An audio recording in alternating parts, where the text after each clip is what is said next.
Bonjour à tous et bienvenue en cette soirée de lundi 25 juillet à 19 heures sur la planète Terre au sommet Orenda, la médecine Orenda.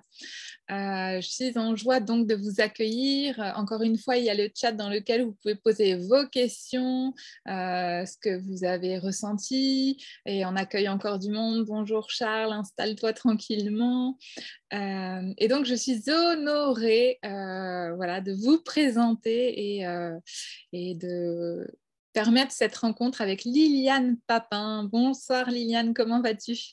Très bien, merci. Merci à toi d'avoir tout organisé et de m'avoir invité, d'avoir organisé un tel événement. Oui, enfin voilà, ce que je dis souvent, c'est que c'est important pour moi et pour la médecine Orenda que de faire du lien ensemble et de co-créer le nouveau monde, celui qui est le nôtre en fait, qui est dans cet instant présent et qui est en devenir, et d'y mettre ce qu'on a envie d'y voir fleurir. Et Hmm, aujourd'hui particulièrement, on a une thématique un peu du voyage, hein, puisque on rencontre avec toi la médecine taoïste, on a rencontré tout à l'heure les runes et toute l'énergie des Celtes. Je dis encore bonsoir à Sam Sam, bienvenue. Ce matin, on a rencontré la servara, la forêt, avec la sylvothérapie, avec Xavier Perron, les Maasai et la sagesse Maasai. Donc voilà, là on s'installe avec toi pour la médecine taoïste. Et avant de partir pour un magnifique PowerPoint que tu nous as préparé, une question que je pose à tous les intervenants. Liliane, bon, il y a deux questions. Déjà, pourquoi oui? Pourquoi oui au sommet médecine Orenda? Pourquoi oui? Mais parce que je dis oui systématiquement à tout ce qui est une ouverture, comme tu l'as dit, vers un nouveau monde, une nouvelle manière de penser, un nouveau paradigme. Et c'est ma passion de l'étudier, de voir comment je peux y participer. C'est la thématique de mon travail, de ma recherche. Donc, c'est une passion et je suis toujours heureuse de la partager. Wow, merci beaucoup pour ce beau partage et pour cette transmission. C'est vraiment, bah, pour moi, c'est précieux, hein. Je connais ton travail, Liliane, et c'est vraiment un honneur et précieux de le partager avec chacun. La deuxième question, c'est Liliane, qui es-tu et quel est ton parcours? Oh là là, oh là là là là. Bon, alors, mon prénom, c'est Liliane. Je suis originaire du Mans, si on commence comme ça. J'ai beaucoup vécu à l'étranger puisque j'ai passé toute ma vie professionnelle. En fait, je suis partie comme étudiante et je ne suis jamais revenue. Donc, j'ai passé plus de 40 ans aux États-Unis. J'ai aussi vécu 6 ans au Japon. J'ai commencé avec littérature et théâtre le théâtre m'a mené au tai chi parce que j'avais un prof qui refusait que l'on monte sur scène si on n'avait pas pratiqué du tai chi de manière intensive pendant au moins 3 mois. Donc, ça m'a ouverte au tai chi. J'ai donc continué le théâtre avec lui et c'était un spécialiste du théâtre asiatique. Et donc, j'ai découvert j'étais complètement fascinée par le monde asiatique et le Japon en particulier. Et puis voilà, de fil en aiguille, en fait, quand il est décédé, je ne suis pas restée dans le théâtre, enfin, j'y suis restée encore un peu, mais petit à petit, ça s'est orienté vers la santé. Et après, il y a eu tout un parcours, comme toujours quand on commence.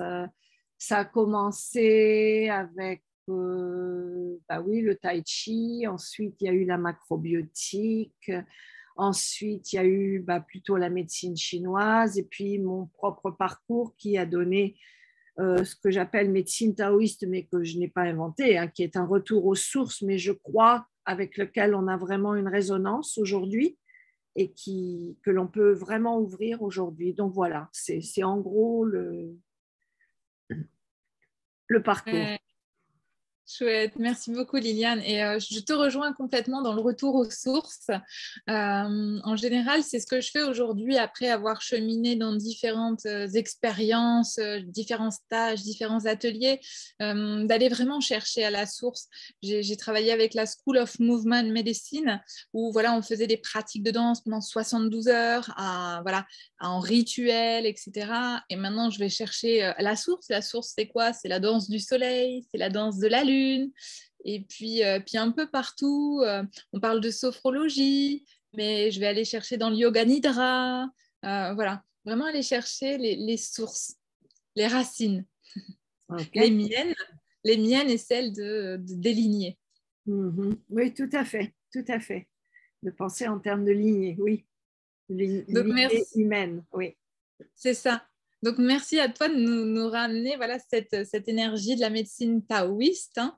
Et donc, ben, je vais te laisser l'honneur et la joie de présenter ton PowerPoint que tu as préparé juste pour nous. Et donc, on va se retrouver à la fin. Si vous avez des questions, moi, je vais gérer la page de discussion. Et puis, on se retrouve à la fin avec vos questions et ma dernière question. Voilà. D'accord, le suspense. Ouais, donc je te laisse avec le PowerPoint Ok, gérer tout. ok. Donc, je partage l'écran. Tu me diras si c'est bon. Hein. Oui. Donc, voilà, partager. C'est magnifique la technologie. Là, je vais aller. Il faut que j'enlève ça déjà. Hop. Voilà, donc je vais aller dans Slideshow. Tac. Voilà, c'est bon là? Merci, c'est parfait, c'est beau, c'est magnifique, c'est précis, j'adore. Ok, on y va, c'est parti. On y va, je coupe le micro, à tout à l'heure. À tout à l'heure.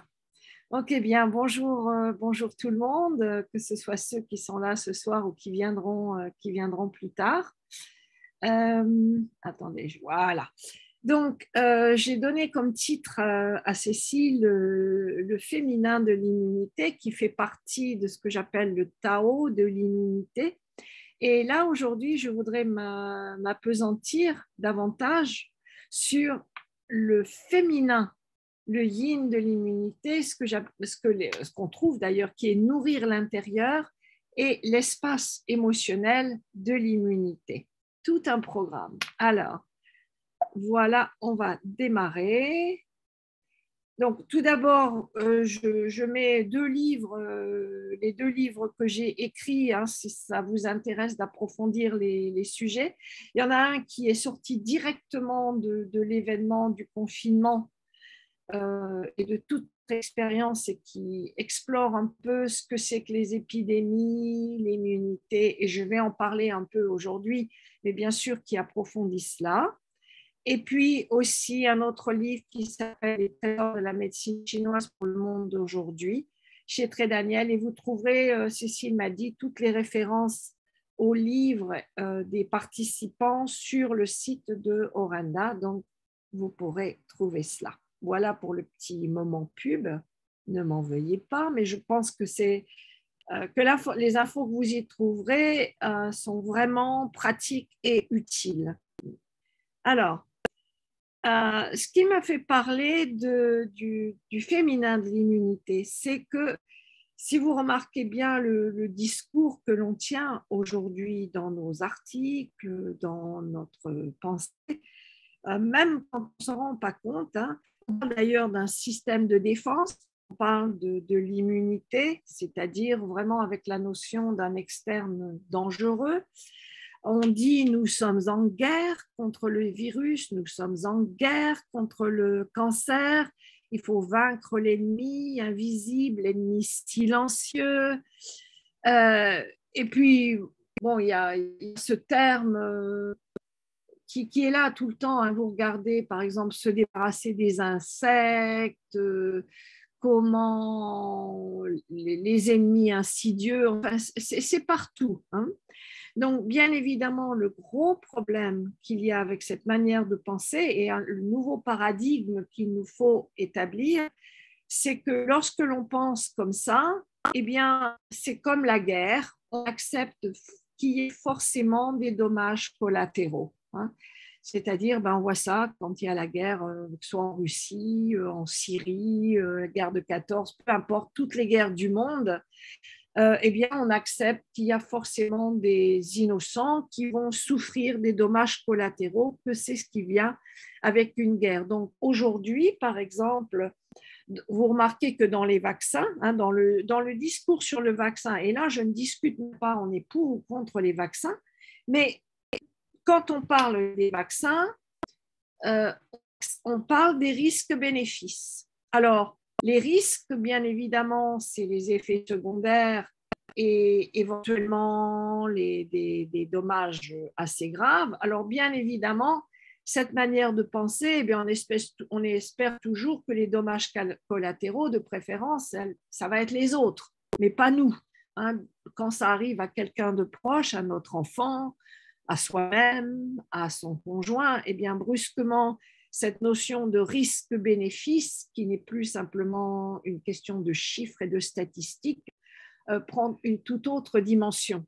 Mais tout notre système de santé, toute notre approche à l'univers depuis très longtemps est basée, on va dire, depuis déjà plusieurs centaines d'années, peut-être même milliers d'années, est basée sur ce concept. Surtout depuis, on va dire, l'âge de raison. Mais bon, ça remonte quand même très loin. Alors, je mets cela en contraste avec le vocabulaire déjà du taoïste.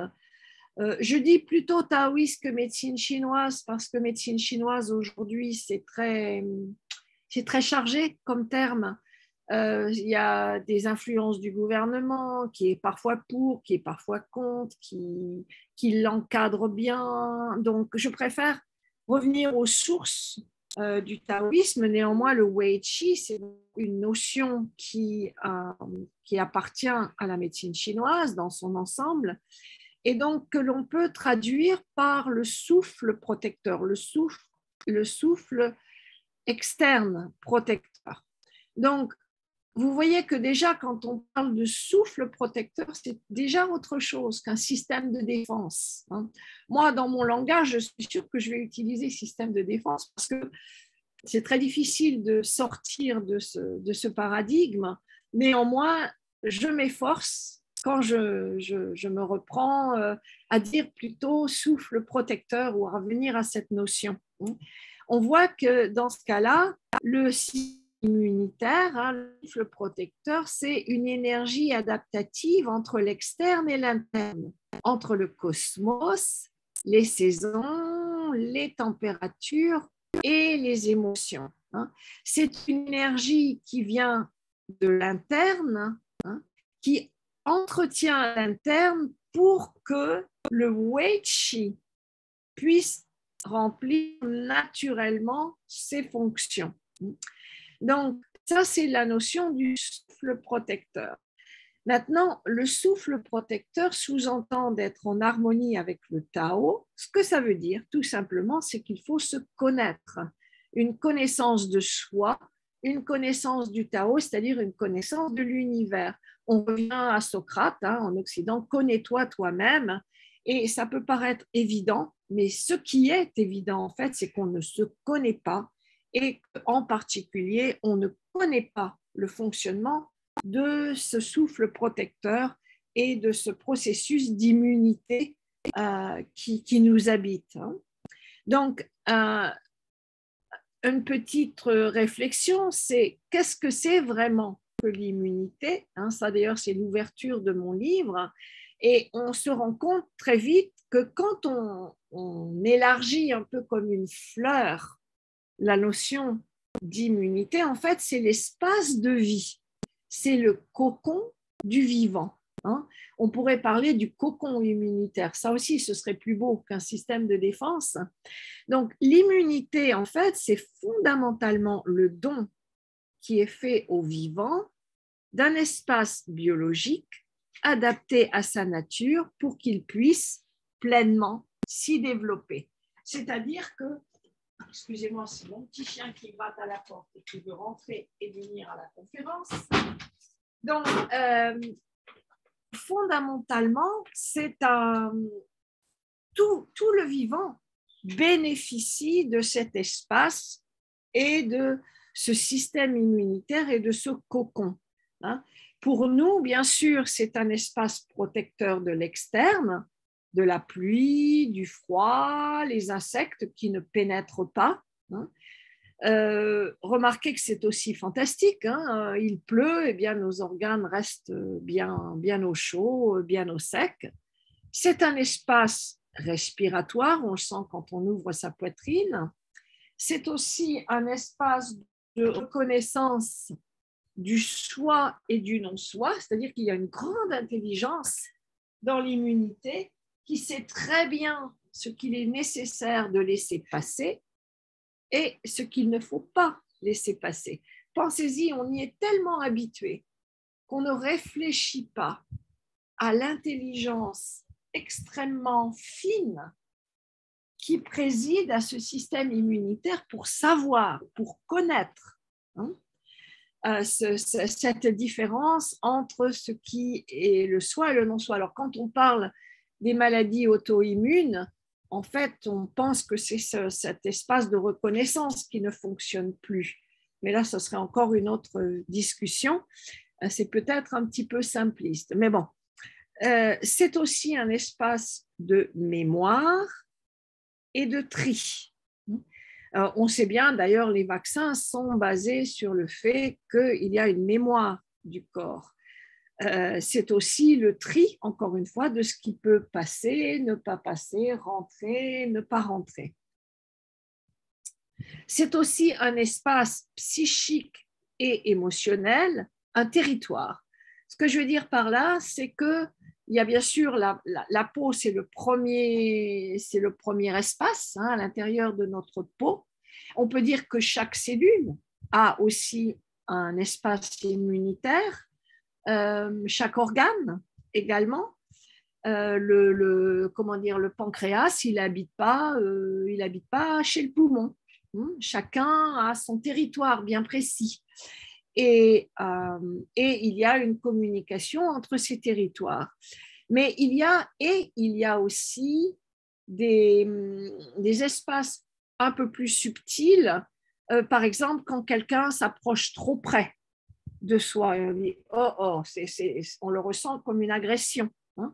Donc, il y a des espaces plus ou moins grands où on va laisser son enfant approcher davantage, mais un inconnu, par contre, ne pourra pas s'approcher comme l'enfant. Donc ça, c'est aussi cet espace psychique et émotionnel. Donc on peut dire déjà à la manière d'un enfant et de manière très simple et fondamentale que quand on parle de renforcer l'immunité, c'est en fait entretenir son espace de vie, son jardin de vie. Et qui appartient, c'est le chez-moi qui appartient à tout ce qui est vivant, y compris à la Terre. J'ai mis ici, la couche d'ozone, représente l'immunité de la Terre, l'espace immunitaire de la Terre.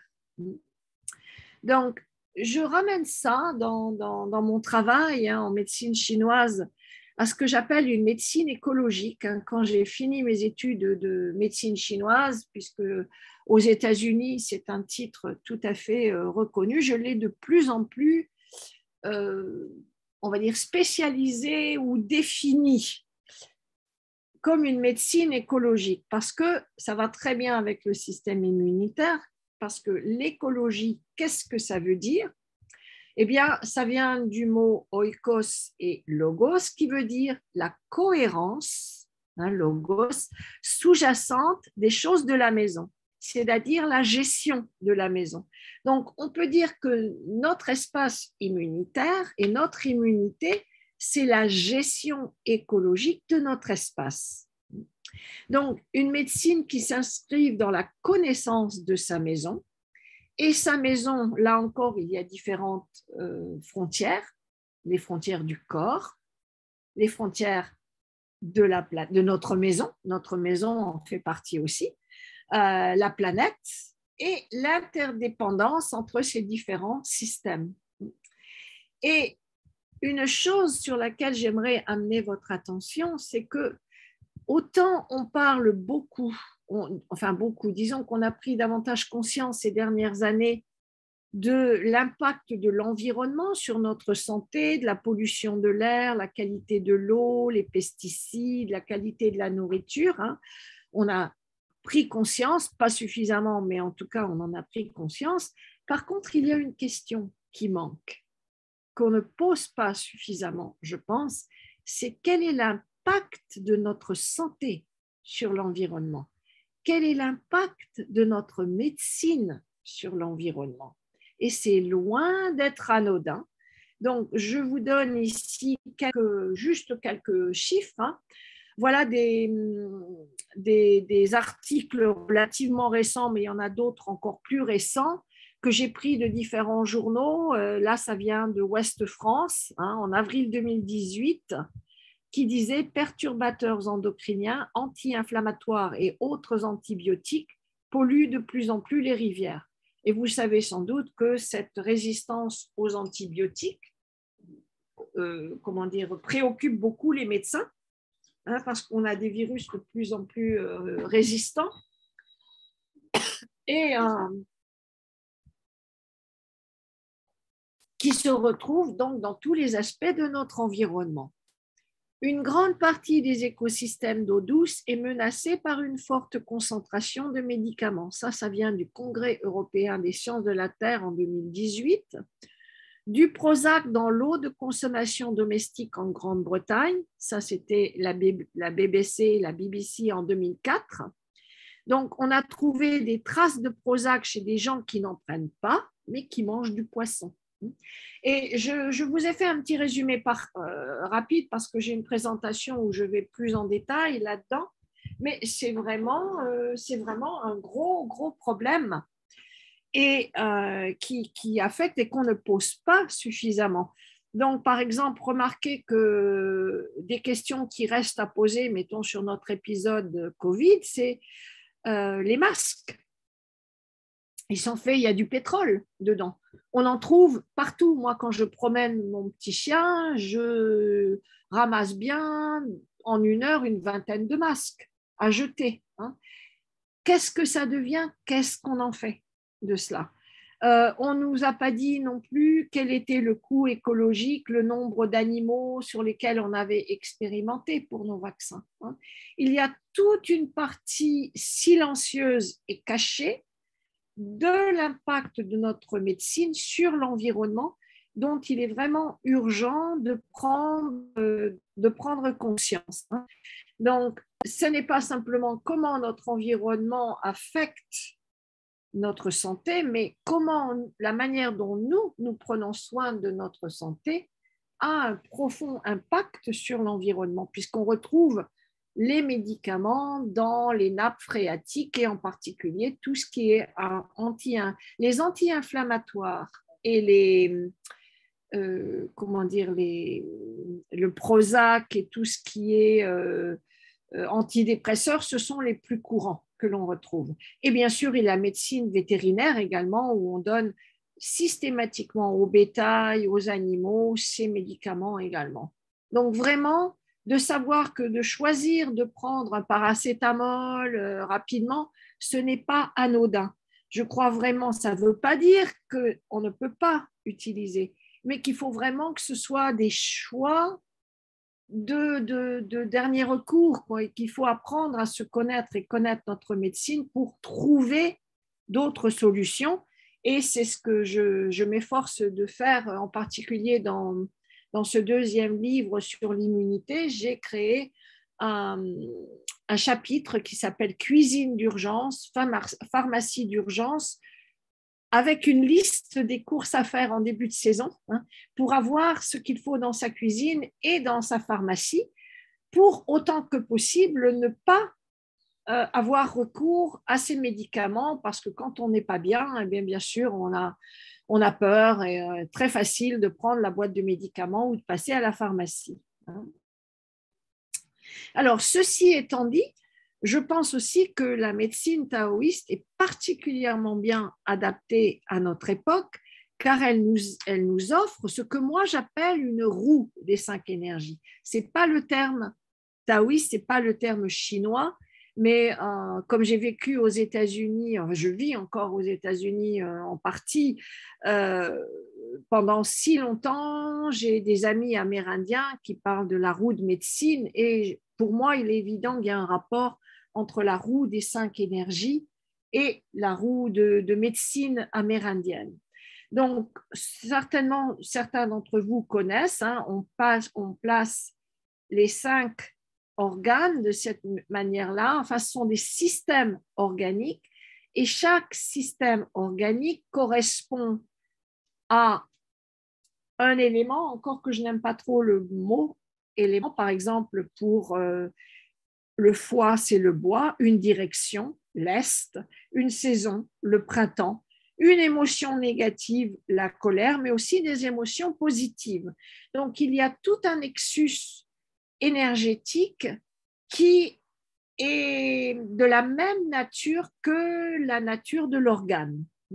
Donc, nous, aujourd'hui, on va parler de l'espace immunitaire, donc on va s'intéresser plus particulièrement à l'énergie poumon, qui est ici en bas, hein, et que l'on appelle, et ça c'est un mystère de la médecine chinoise et taoïste, que l'on appelle l'énergie métal. Hein, c'est différent de l'Ayurveda où on parle de l'air qui semble plus intuitif, hein, qui correspond à l'ouest, à la saison d'automne et à l'émotion de tristesse. Et on va explorer un petit peu tout ça. Donc, le poumon, énergie métal, voici donc ce qu'on apprend quand on étudie la médecine chinoise, hein, je veux dire ce qu'on apprend par cœur hein, dans les écoles de médecine chinoise. Le poumon correspond à la saison d'automne, son organe associé, c'est le côlon. Chaque système organique est composé de 2 organes, donc c'est côlon et poumon. Direction ouest et nord-ouest, ouvre au nez, retenez bien cela, se manifeste dans la peau, les muqueuses et les poils, c'est-à-dire ce qui protège l'espace interne. Son sens associé, c'est l'odorat, son goût associé, l'acre ou le piquant, les sécrétions, mucosité, pathogène, la sécheresse, retenez bien ça aussi, le pathogène du poumon, d'après la médecine taoïste, le premier pathogène, c'est la sécheresse. Et on y associe un esprit qu'on appelle le po, que l'on traduit par âme du corps. Voilà ce qu'on appelle l'énergie métal, d'accord, hein, et qui correspond donc à cette saison d'automne. Donc, vous pouvez déjà retenir, dans la mesure où ce sont des énergies similaires, que quand on parle du poumon, on parle aussi de la saison d'automne de notre corps. Nous avons une saison d'automne en nous, d'accord, que le côlon en fait partie. Hein. Et on verra comment on peut conjuguer un peu le reste, mais tout cela veut dire aussi que, par exemple, la sécheresse va endommager nos poumons. Tout ça, ça nous donne déjà des directions d'entretien de notre espace immunitaire, en quelque sorte. L'intestin, donc, lui est associé. Donc, déjà, ce que valide notre médecine occidentale, et ça, c'est ce que j'adore avec l'époque, hein, quelque part que l'on traverse en ce moment. Bon, elle a beaucoup de défauts, d'inconvénients, de défis, de peurs, mais c'est aussi un point de rencontre extraordinaire entre différentes traditions. Hein, d'ailleurs, le sommet qu'a organisé Cécile, bien, c'est exactement ça. Et puis une rencontre entre l'Occident et l'Orient. Il n'y a pas besoin de tout rejeter, ni de rejeter ni l'Occident. Hein. Mais ce que j'adore dans la médecine taoïste, c'est que plus notre science occidentale avance, et plus elle valide ce que dit la médecine taoïste ancienne. Hein. Donc, on sait que l'intestin contient 70 à 85% de nos cellules immunitaires. Première conclusion pratique, parce que c'est quand même ça aussi qui nous intéresse, ça veut dire qu'on n'aura pas il n'est impossible d'avoir une immunité fonctionnelle et solide si notre intestin ne fonctionne pas bien, si notre côlon ne fonctionne pas bien. L'intestin, il appartient à la fois au système digestif et respiratoire. J'ai mis Yang Ming, mais ceux qui ne connaissent pas la médecine chinoise, ne vous en préoccupez pas. Il appartient donc, et on sait qu'il y a une respiration abdominale, d'accord, hein? L'intestin fait partie aussi du système lymphatique, puisqu'il y a un capillaire lymphatique au sein de chaque villosité intestinale de l'intestin. C'est énorme, hein? Donc, le système lymphatique qui fait partie, bien évidemment, du souffle protecteur et de l'immunité, eh bien, il est complètement activé dans et par l'intestin. Par ailleurs, on le sait par notre langage, ça fait bien longtemps qu'on dit « Ah, je savais ça dans mes tripes, je l'ai ressenti dans mes tripes ». Eh bien, c'est officiel, hein, puisqu'on appelle maintenant l'intestin le deuxième cerveau et que ce n'est plus, comme on le pensait, simplement un égout, mais un organe noble et intelligent composé des mêmes tissus et au même moment par les mêmes tissus du fœtus, hein. Donc ça, c'est pareil, c'est extraordinaire, hein, c'est complètement validé. Donc j'adore ce dessin, mais vous voyez, on représente, hein, le même tissu de l'abdomen et du cerveau, mais là encore, les taoïstes offraient déjà cette connaissance, hein, ce qui pose aussi des questions sur la science qui était déjà là et de son origine à ce moment-là. Alors, petite question, c'est pourquoi l'énergie métal par rapport aux poumons? Donc, pour le comprendre, ça aussi, j'en parle dans mon livre, le petit moment, haha, pour moi, le moment eureka, c'est lors d'une promenade dans la forêt, hein, où on voit bien sûr les feuilles qui tombent, qui s'amoncellent, et au miracle, les feuilles s'amoncellent, mais tous les ans, ça recommence et il n'y en a jamais plus haut que notre tête ou plus haut que les arbres, n'est-ce pas? Il y a un amoncellement, mais une transformation, hein, du sol, des feuilles qui va donner le humus, hein, le terreau meuble final. Et puis, ce processus va continuer de plus en plus, qui va former la terre, et puis enfin les pierres, les minéraux, les métaux. OK? Et remarquez bien que quand on marche dans la forêt, hein, ce qui nous frappe, ce qu'on aime dans la forêt d'automne, c'est l'odeur, n'est-ce pas? Cette odeur unique des forêts qui nous montre bien qu'il y a un double processus qui est en train de se faire. L'un, c'est un processus de compaction, de tassement de plus en plus profond, et l'autre, à mesure que la matière se tasse, eh bien, elle exhale en quelque sorte tous ces gaz, son oxygène, son gaz carbonique, tout est exhalé, et donc l'oxygène et tout, donc plus ça va, et bien sûr une pierre, ça va être le minéral, c'est ce qui est le plus dense, d'où a été chassé le plus les gaz et l'oxygène, hein.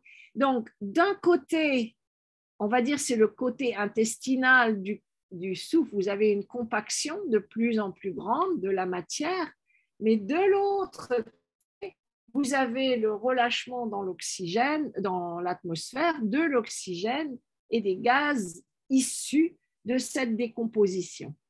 Donc, l'air que nous respirons, en fait, est un résultat de ce processus de compaction de plus en plus fort. Donc, quand les taoïstes parlent d'énergie métal, eh bien, ils regardent l'aspect de compaction, de tassement qui va finir par donner les minéraux, parce que le métal, c'est minéral, et qui va aussi relâcher l'air.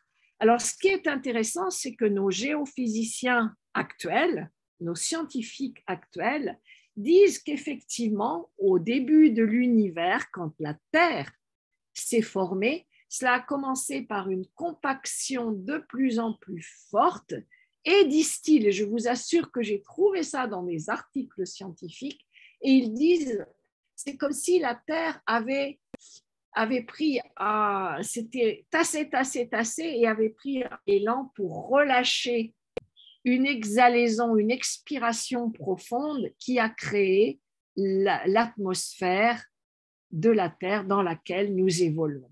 Donc, il regarde cet aspect de compaction matérielle et bien sûr le fait que les métaux, les minéraux jouent un rôle essentiel dans la respiration. Mais voilà, c'est le processus donc de tassement qui donne lieu à la respiration, enfin à l'oxygène. Alors, nous allons passer maintenant aussi au niveau de l'immunité à ce qui, une fois qu'on a posé toute cette connaissance, qu'est-ce qu'on en fait, comment on peut la mettre en pratique. Donc, les taoïstes parlent de la prévention comme étant la forme supérieure de la médecine. C'est-à-dire que certains textes disent, bah oui, se soigner quand on est malade, c'est comme de creuser un puits quand on a soif. Alors, remarquez bien que ça, il y a des aspects de la médecine qui ont vraiment disparu un peu ou pratiquement disparu de notre approche moderne et la prévention en fait partie. Bon, j'exagère un peu dans la mesure où certains en parlent, mais disons, et en plus, il y a une grosse confusion entre prévention et dépistage. Le dépistage, c'est voir si la maladie, elle est là ou pas, mais ce n'est pas de la prévention. Donc, la prévention, c'est autre chose. Alors, bien évidemment, c'est une idée que l'on retrouve aussi en Occident. Par exemple, quand Claude Bernard disait « le terrain est tout », ou plutôt c'était Deschamps qui disait, Antoine Béchamp, « le terrain est tout, le microbe n'est rien », c'est la même idée. C'est-à-dire qu'il y a un terrain sur lequel s'installe la maladie et c'est sur ce terrain que se fait la prévention. Remarquez bien aussi que nous parlons de virus, de bactéries, on parle de leur rôle, mais en fait, on connaît encore très mal et les scientifiques ne s'accordent toujours pas sur la définition, par exemple, des virus. On parlait de bactéries, mais maintenant on sait qu'il y a des bonnes bactéries, qu'il y en a qu'il faut encourager. De même, on découvre qu'il y a des bons virus, qu'il y a des virus qui font partie de l'arbre du vivant. Donc, quel est le rôle des virus? Est-ce que vraiment c'est un ennemi, et qu'il nous faut avoir un système de défense contre ces ennemis? Est-ce que cela fait partie de cette vision? Comment et quand apparaissent-ils? Ce sont des questions, et je ne vais pas dire que là, dans ce petit exposé, je n'ai pas la prétention de dire qu'il y a toutes les réponses, mais ce sont des questions que nous devons garder parce que sinon nous vivons toujours dans la peur et dans cette notion de système de défense contre des ennemis invisibles qui sont partout. Donc, on ne nous a toujours pas dit comment est apparu le premier virus et quel est le rôle des virus dans l'arbre du vivant. Pourquoi sont-ils là? Voilà, des questions donc à garder qu'on va voir un petit peu aussi ensemble. Alors, je parlais du féminin de l'immunité, ce n'est pas du tout pour l'opposer à masculin de l'immunité. Ce que j'appelle le masculin de l'immunité, c'est l'externe. C'est-à-dire que comme dans une maison, il faut renforcer les portes et les fenêtres. On dit en médecine chinoise, le yin assure la garde du yang. Ça, je l'ai mis parce que je trouve ça fascinant.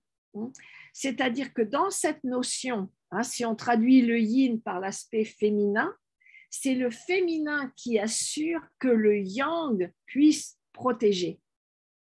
C'est le yin qui nourrit le yang pour que celui-ci puisse accomplir sa mission de protecteur et de gardien. Alors bien sûr, que ce soit homme ou femme, nous avons tous yin et yang, féminin et masculin. Mais c'est intéressant de voir que dans notre approche actuelle, on met l'accent sur le yang, la défense, et indépendamment du yin, de la prévention, de ce qu'il faut nourrir pour que le gardiennage du yang, en quelque sorte, le système immunitaire externe, puisse fonctionner. Donc, le yang, il comprend la peau et ses pores, le nez, la bouche, les oreilles, les yeux, les orifices inférieurs. Ce sont nos portes et fenêtres.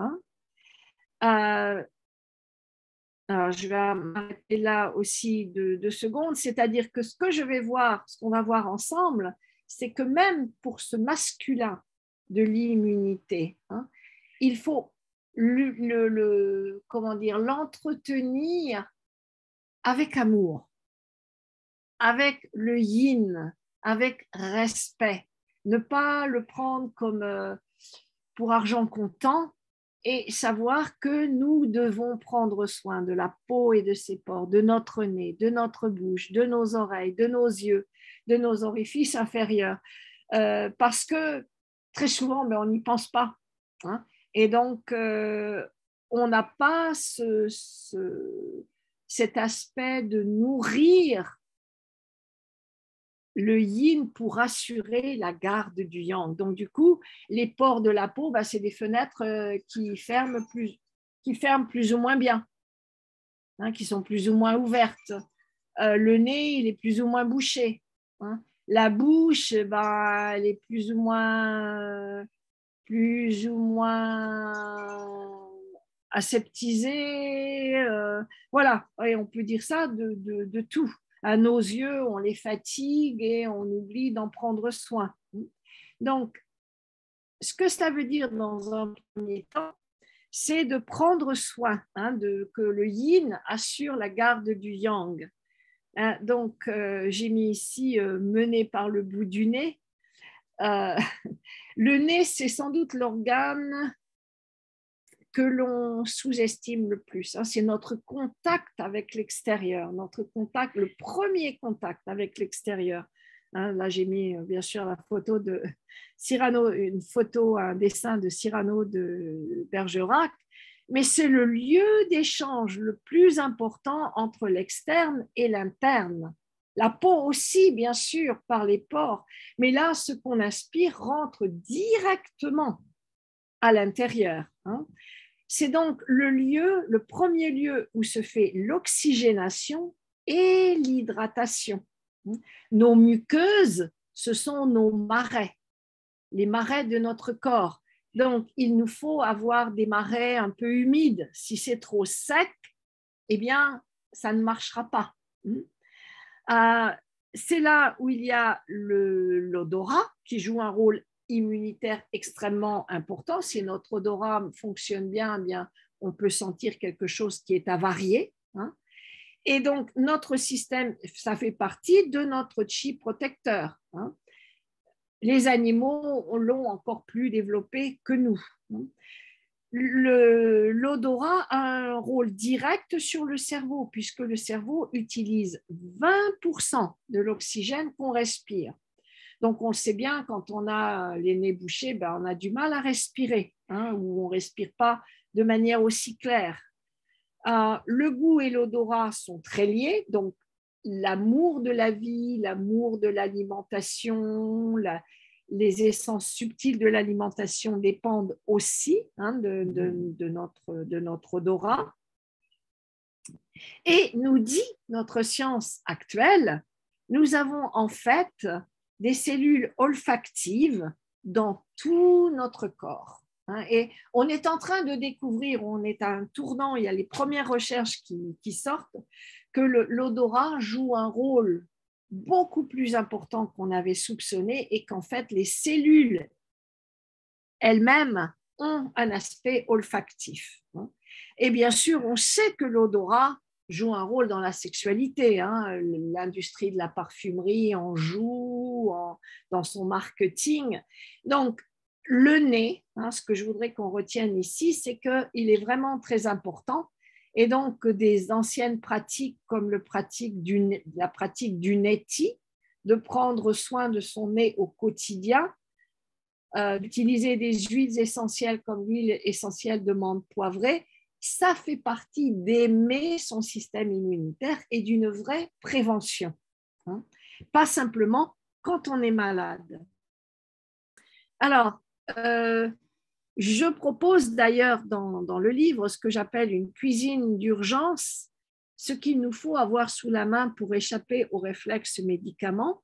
Et en ce qui concerne l'odorat, les aromates qui sont à la fois mucolytiques et digestifs. Mucolytiques, c'est-à-dire qu'ils peuvent dissoudre, ils peuvent dissoudre les glaires et ils aident la digestion. Donc, ils sont très bien pour la respiration, le nez et la gorge. Et bien sûr, tous les aromates ont un rapport direct avec l'odorat, bien évidemment. Le gingembre, la cannelle, le thym, le laurier, le romarin, l'origan, le clou de girofle, citron, poivre, moutarde, miel cru. Alors, miel cru, peut-être que j'aurais dû le mettre à un autre endroit, mais bon. La moutarde, avoir de la moutarde en poudre ou un gros pot de moutarde pour pouvoir se faire des compresses ou pouvoir ajouter de la moutarde à une soupe, par exemple. Du riz blanc en cas de diarrhée ou selmol. Voilà quelques éléments à avoir toujours chez soi dans sa cuisine. Donc, par exemple, ces aromates, de bien les remplacer régulièrement pour qu'ils gardent leurs arômes et qu'ils puissent jouer leur rôle donc, pour faire des inhalations. Et on dit également, en médecine chinoise, que la rate crée les glaires, rate estomac, et les poumons, les stocks. Donc, ces aromates jouent aussi un rôle très important dans la digestion et donc, par conséquent, pour libérer les glaires. Donc, en médecine ayurvédique, vous le savez sans doute, on utilise énormément les épices.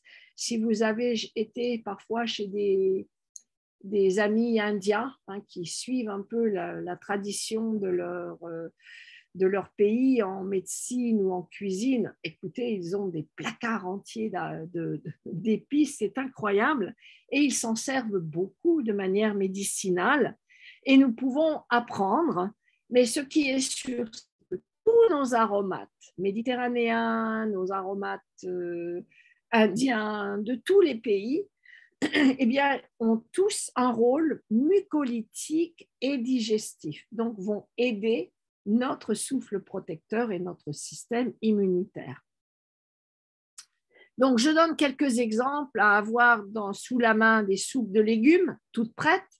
Ce n'est pas l'idéal, mais quand on est malade, des fois, on n'a plus l'énergie de faire la cuisine. Donc, là aussi, remplacer régulièrement pour pas que ce soit trop vieux, mais d'avoir, je ne sais pas, des sachets de soupe auxquels il suffit d'ajouter de l'eau chaude, d'avoir aussi des tisanes et plantes toutes prêtes, cannelle, gingembre, thym, basilic, origan, c'est-à-dire d'avoir une cuisine où quand on est malade, où ça ne va pas, eh bien, on n'a pas besoin d'aller faire les provisions et on va anticiper la fatigue et le manque d'énergie qui viennent lorsqu'on est malade. Ça, c'est de la vraie prévention aussi.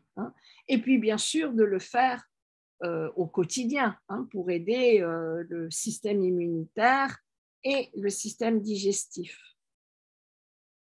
La pharmacie d'urgence, c'est d'avoir des huiles essentielles, des remèdes. Donc, il y en a de base, Ravinsara, cannelle, niaouli, origan, des hydrolats pour les enfants parce que c'est plus doux. Pour des sinus bouchés, menthe poivrée, eucalyptus. Vous pouvez avoir des remèdes comme le vinaigre des 4 voleurs sous la main, pas à aller chercher au magasin bio, parce que souvent on tombe malade dans la soirée. D'ailleurs, je ne sais pas si vous avez remarqué, c'est souvent le soir que ça se déclare. Les magasins sont fermés, il n'y a plus que les pharmacies ouvertes, voilà.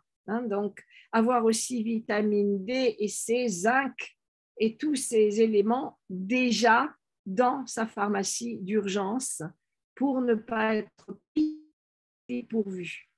Et aussi, bien sûr, revenir, je crois que c'est urgent de revenir à ce que nos ancêtres, nos grands-mères, nos grands-parents, nos arrière-grands-parents appelaient les simples, les plantes et les remèdes.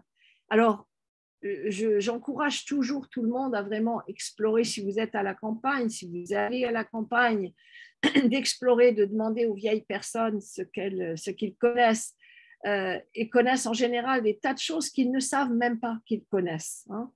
J'ai vu ça avec ma belle-mère, par exemple. Bon, elle ne semblait pas connaître, mais alors il suffit de lui poser une question sur certaines fleurs, sur certains, et dans ce coup, c'est une encyclopédie. Donc, de bien demander, il y a plein de choses qu'on peut utiliser pour l'immunité sans passer tout de suite par des antibiotiques. Donc, je vous donne ici de médecine chinoise, l'astragale, Huangqi, qu'on peut trouver dans une herboristerie chinoise. Je vous donne une formule également qui est utile, qui s'appelle la formule de l'écran de jade, qu'on trouve assez facilement dans une herboristerie chinoise. Tout ça, j'en parle dans mon livre avec des références où et quand. Et chez nous, parce que de plus en plus de gens me disent, bah oui, mais chez nous, on a beaucoup de choses. On a beaucoup de choses, mais il faut aussi les connaître. Donc, du pissenlit séché. Mais il faut prendre le temps de le sécher, le pissenlit, ou d'en acheter. Des pâquerettes séchées. Savez-vous que les pâquerettes sont de merveilleux alliés médicinales au niveau du système immunitaire. Elles peuvent avoir un effet pour un début de rhume, pour une grippe. Le chèvrefeuille, le forsythia, les fleurs, c'est ce qu'on utilise en médecine chinoise comme plantes antivirales. Elles sont très fortes, elles sentent d'ailleurs très bon également, donc elles ont un fort aspect aromatique et qui correspond aux poumons et que l'on peut utiliser. Je dis souvent, si je me retrouvais dans une cabane, vous voyez, que je tombe malade et je n'ai rien d'autre et que je sens une fièvre qui vient, j'irai tout de suite chercher du pissenlit, déterrer la racine et le ferai bouillir. Ça, on ne peut pas se tromper avec ça.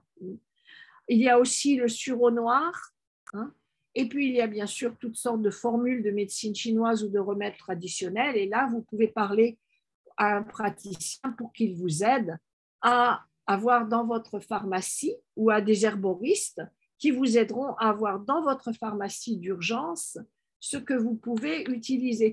Et je vous conseille de commencer à les utiliser très tôt, c'est-à-dire pour des petites choses pas très graves, parce qu'on prend confiance.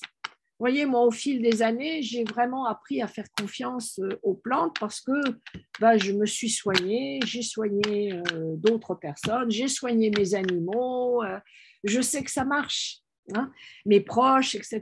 Donc, c'est bien de commencer parce que comme ça, on prend confiance et on sait s'en servir.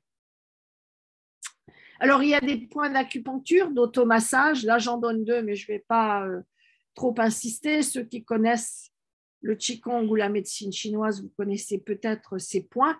Mais si cela vous intéresse, là aussi, il y a beaucoup de points d'automassage. Et il suffit de demander à un thérapeute de médecine chinoise de vous en enseigner quelques-uns pour pouvoir vous soigner.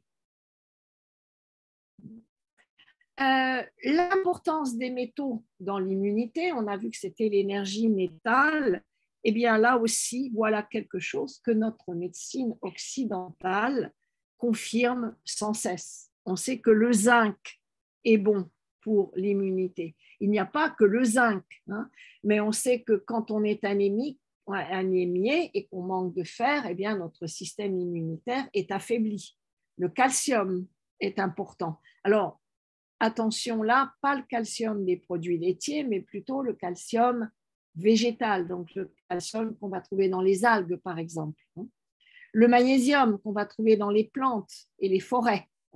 Le zinc, les minéraux, c'est-à-dire que tout comme notre planète, aujourd'hui, nous avons tendance à être déminéralisés parce que nous sommes dans un environnement déminéralisé. Nos sols sont pauvres en minéraux à cause des cultures intensives et notre alimentation est déminéralisée. Donc, nous manquons de métal, d'énergie métal. Ce que nous dit la médecine chinoise, qui est essentiel à notre système immunitaire, à notre souffle protecteur. Donc, première chose à faire, s'assurer que nos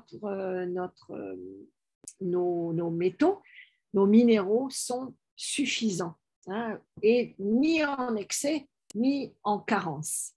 Donc, bien sûr, on parle beaucoup des métaux lourds qui également sont nocifs et qui sont tout simplement des métaux soit en trop grande quantité ou qui ne devraient pas être là où ils sont. Donc, le mercure, le plomb, le cadmium, le chrome, le cuivre en font partie. Et vous savez sans doute que de plus en plus, on fait une relation entre les maladies dégénératives comme la maladie de Parkinson, la sclérose en plaques et les métaux lourds. Les métaux lourds que l'on trouve également dans ces déchets hospitaliers, ces déchets médicaux, en particulier les vaccins, que l'on trouve et donc qui sont nocifs pour notre système nerveux.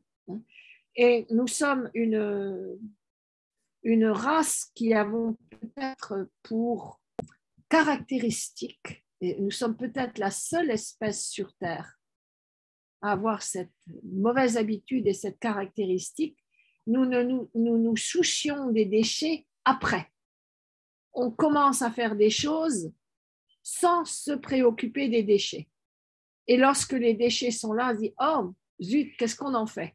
C'est vrai des centrales nucléaires, mais c'est vrai des déchets hospitaliers, c'est vrai de tas de déchets que l'on essaie, on les envoie de préférence aux pays pauvres. Quand ils n'en veulent plus, eh bien, vous avez parfois des bateaux qui tournent sans trop savoir où les déposer. Or, une des choses qui caractérise, n'oubliez pas que l'intestin fait partie du système immunitaire. Donc, savoir disposer de ces déchets fait partie de notre immunité. Or, si vous regardez par exemple une araignée, lorsqu'elle bouge, il n'y a plus rien. Tout sa toile, elle va se dissoudre. Les plantes, c'est pareil, ils retournent à la terre. Les animaux, c'est la même chose. Il y a, dans le monde animal, on n'aime pas les vautours, mais les vautours jouent un rôle essentiel. Ce sont un peu les éboueurs de tout ce qui est déchets animaux. Donc, ils empêchent les maladies.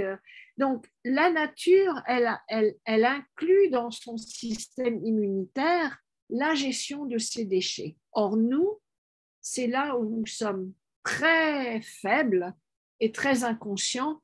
Nous ne gérons pas la gestion de nos déchets. Donc, c'est vrai au niveau individuel, au niveau de la santé intestinale, et c'est vrai au niveau collectif. Donc, tant que, vous voyez, les plastiques dans les océans, eh bien, on peut dire que tant que nous ne prendrons pas soin de la santé intestinale de notre planète, de ces déchets, eh bien, il ne peut pas y avoir de système immunitaire planétaire solide.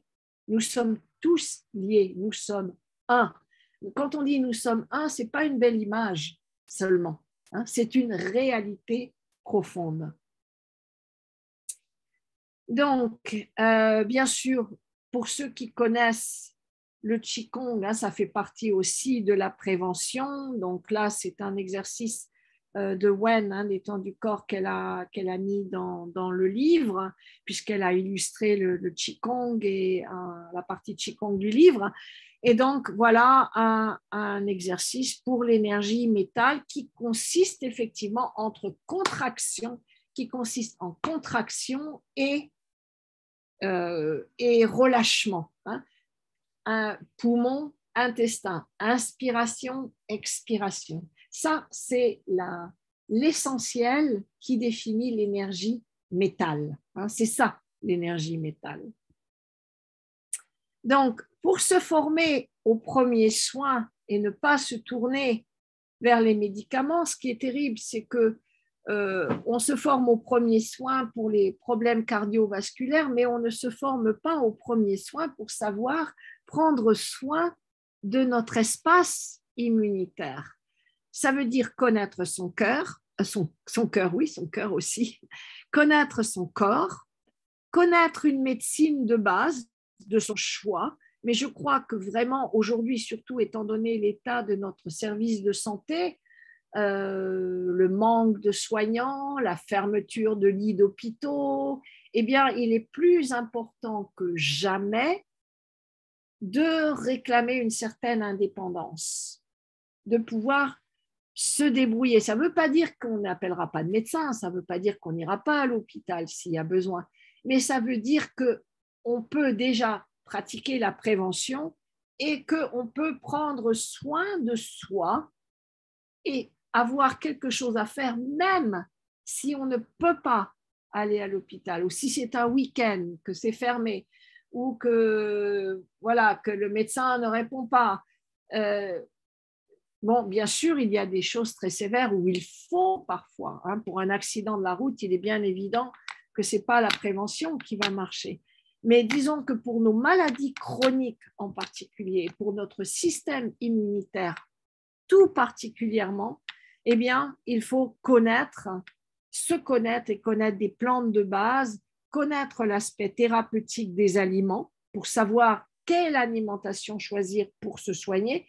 Et ça, l'Ayurveda, la médecine du Moyen-Orient, Paracels, tous les anciens médecins le disaient, y compris notre grand-père de médecine occidentale, Hippocrate, qui disait que ton alimentation soit ta médecine et ta médecine ton alimentation.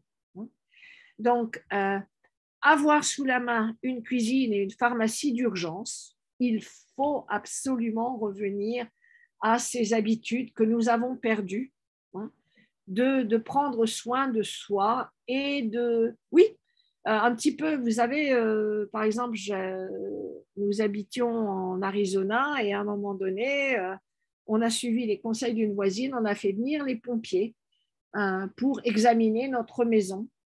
Et ils nous ont fait rendre compte de tous les lieux, de tous les endroits où il y avait une certaine inconscience et comment notre maison pouvait se prêter aux incendies et comment se protéger des incendies. Donc là aussi, il faudrait une prévention à ce niveau. Ils nous avaient fait remarquer, par exemple, vous voyez, de déchets d'herbes qui étaient trop près de la maison. Enfin bon, et ça avait été vraiment une révélation. Eh bien, c'est pareil, il faut nous aussi nourrir notre intérieur pour prendre soin de notre espace vital, de notre corps, pour préparer cet espace. Ça ne veut pas dire qu'on sera immunisé contre tout et que rien n'arrivera, mais déjà pour minimiser les risques, hein, et puis au moins avoir, pour toutes sortes de maladies bénignes, savoir quoi faire pour ne pas que ça s'aggrave au point où ça devient une maladie grave. Il y a un dicton chinois qui dit tous les gros problèmes auraient pu se résoudre si on les avait pris quand ils étaient des petits problèmes. C'est un peu cette idée-là. Hein. Alors, dans l'immunité, une autre chose de nourrir l'intérieur et qui est vraiment très, très occultée, hein, dans notre monde actuel, c'est les émotions, qui sont la deuxième grande catégorie de maladies en MTC. Et le deuxième, pas en termes d'ordre, enfin, d'importance, mais il y a trois grandes catégories. On pourrait dire la première, c'est les émotions, la deuxième, c'est ça. Donc, ce n'est pas un ordre d'importance, mais donc les émotions sont une grande catégorie de maladies en MTC que la médecine chinoise aujourd'hui ne prend pas suffisamment en compte. Ça, c'est sûr. Mais elle était bel et bien là, c'est bel et bien là dans les anciens textes. Hein. Donc, par exemple, on oublie que dans les épidémies, eh bien, le stress et les émotions en sont une grande partie. Et ça, c'était un des facteurs que je voulais explorer dans mon livre sur l'immunité, c'est comment les émotions jouent un rôle, parce qu'on n'en parle pas. Donc, on peut dire que c'est l'aspect féminin du système immunitaire. Et par là, ce que je veux dire aussi, c'est que nous avons une grande méfiance par rapport à l'émotionnel, par rapport à la terre, par rapport à l'alimentation, tout ce qui est vraiment le corps, la chair, eh bien, on n'en prend pas suffisamment soin et on n'en prend pas suffisamment compte. Hein.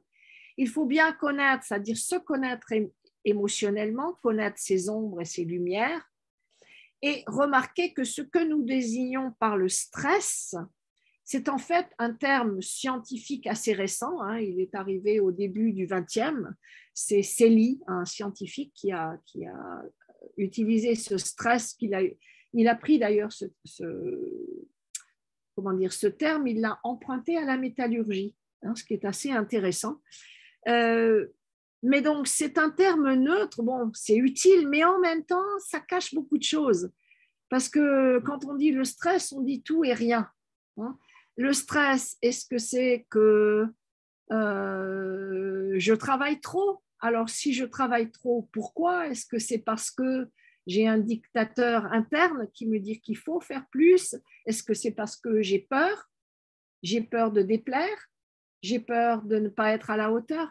Vous voyez, il y a des émotions derrière stress. Est-ce que le stress, c'est des situations de conflit familiaux, de conflits professionnels, la peur, l'inquiétude de ne pas suffisamment avoir à manger, avoir de quoi vivre, un stress financier. Donc, il est bien toujours de définir un peu mieux ce que l'on entend par stress, au moins pour soi. De ne pas dire, ah bah, c'est le stress, oui, je suis tombée malade à cause du stress.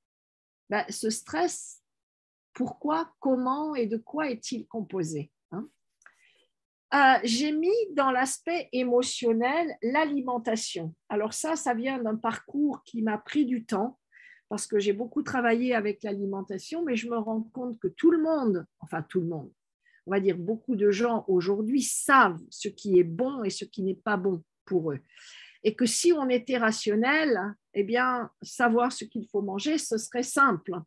Or, aujourd'hui, comme ça n'a guère changé malgré ce que l'on croit, la consommation de viande, de sucre, de sel, de graisse continue. Les problèmes cardiovasculaires augmentent, le diabète augmente. Donc on dit, oh ben oui, on en a plus conscience, il y a des magasins bio. Ben oui, en principe, oui, sauf que au niveau mondial, eh bien, la consommation de viande augmente. Au niveau mondial, le diabète augmente, l'hypertension augmente. Donc, ce qui m'intéresse ici, c'est de voir que l'alimentation fait partie de l'émotionnel. Parce que qui dit alimentation dit rapport à la bouche, à la mer, à l'estomac, au centre. Hein. Et j'ai mis là, bien sûr, une femme enceinte et une femme qui allaite, quand vous pensez qu'aujourd'hui, on cache, les femmes qui allaitent se cachent. Par contre, vous voyez, il y a une femme, il n'y a pas longtemps, il y a quelques mois, hein, qui a été expulsée d'un avion parce qu'elle allaitait son enfant et qu'elle a refusé de se couvrir. Mais par contre, bien sûr, on n'est pas choqué que dans ce même avion, sur les petits téléviseurs individuels, il y ait des scènes de violence et de meurtre. Hein. Donc, tout ce qui tient au corps, on peut croire qu'on est très libéré, mais en fait, c'est pas encore, hein, c'est loin d'être ça.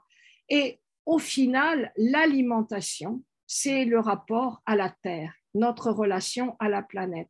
Et cette défiance, cette méfiance que nous avons par rapport au féminin, par rapport au lait maternel, puisqu'on a convaincu les femmes pendant des générations que le lait de vache était meilleur et qu'aujourd'hui encore, nous exploitons les vaches pour boire leur lait comme si c'était notre nourriture. Il y a vraiment une grande confusion. Donc, vous voyez que notre relation à la planète, elle reflète vraiment notre relation au féminin et par conséquent au féminin de notre système immunitaire, si ce n'est rien que le fait que, mettons, on sait que le lait de la mère contient du colostrum qui est le premier élément qui va construire le système immunitaire du bébé. Donc, il y a une interdépendance, bien évidemment, entre tous ces aspects. Alors, émotionnel, je pense que cet émotionnel est très, très habilement exploité par le marketing.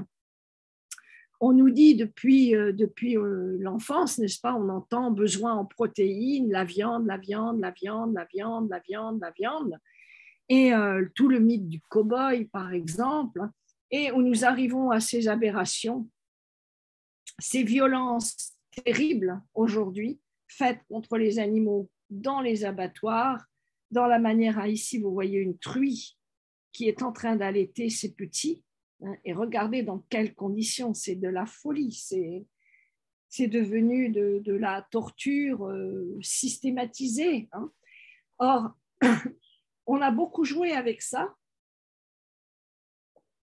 pour nous dire qu'on avait besoin de protéines, que les protéines, c'est la source du fer, alors qu'il y a du fer dans beaucoup d'autres aliments, des protéines dans tous les aliments, et bien sûr aussi on a beaucoup joué de l'image du chasseur. On a le régime paléo, par exemple, qui joue sur cette masculinité de la viande qui rend fort. Et bon, ici je ne vais pas aller trop dans les détails, mais c'est un mythe, tout simplement. C'est vraiment un mythe. D'ailleurs, de plus en plus, on découvre que l'époque paléolithique était loin de ressembler à ce que l'on croit et que ce sont les femmes en particulier les premières qui ont établi les clans, la vie sociale grâce aux plantes, grâce à la culture, grâce à la poterie. Ce n'est pas du tout le chasseur qui allait chasser qui a été à la base de la civilisation. On nous dit aussi que les minéraux, n'est-ce pas, le calcium, on en a besoin là aussi dans le lait de vache. C'est malheureusement ce que l'on nous dit. Donc là, vous voyez, je vous donne juste des directions aujourd'hui, mais quelle est notre relation au sevrage? Quelle infantilisation y a-t-il? Pourquoi est-ce qu'on a tellement besoin de lait, de yaourt? On est la seule espèce qui demeurons dépendants du lait après le sevrage. C'est très bizarre, très, très curieux quand on y pense. Donc, moi, je pense qu'il y a une certaine infantilisation qui est encouragée, qu'on ne cherche pas à créer des êtres indépendants, mais au contraire, à nous rendre très dépendants de certains produits, et oui, de nous garder à cet état d'enfant qui allons bien suivre ce qu'on nous dit et ne pas trop penser par soi-même. Et bien sûr, je pense aussi que dans l'exploitation forcenée du féminin des animaux et des vaches en particulier, mais des chèvres aussi, de plus en plus. D'ailleurs, vous voyez la photo du bas, c'est ce qui commence à se passer avec des chèvres. Et plus il y aura de demandes de lait de chèvre, et plus on ira dans le même mouvement que ce qui s'est passé avec les vaches. Ici, ce sont des élevages, regardez, par exemple, vue d'avion, ces élevages gigantesques. Or, l'élevage est la première cause de déforestation.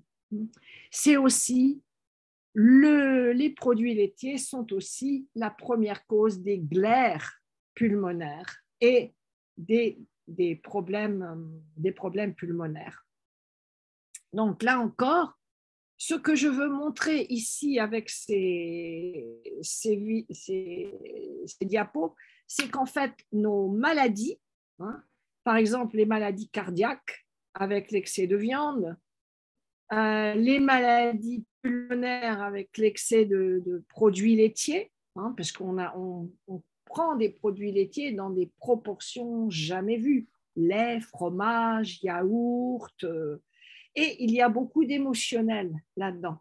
Et en particulier pour les produits laitiers, je pense que c'est plus la relation au féminin qu'il faut regarder de plus près. On nous parle aussi aujourd'hui, beaucoup de gens me disent, beaucoup de clients me disent oh ben, je mange plus de viande rouge, je mange davantage de viande blanche. Et malheureusement, ça change rien. Ça change rien. Voilà, regardez ce qui est fait au poulet, on le sait. On les rend obèses très vite. Ils sont malades. Regardez les espaces dans lesquels ils vivent avec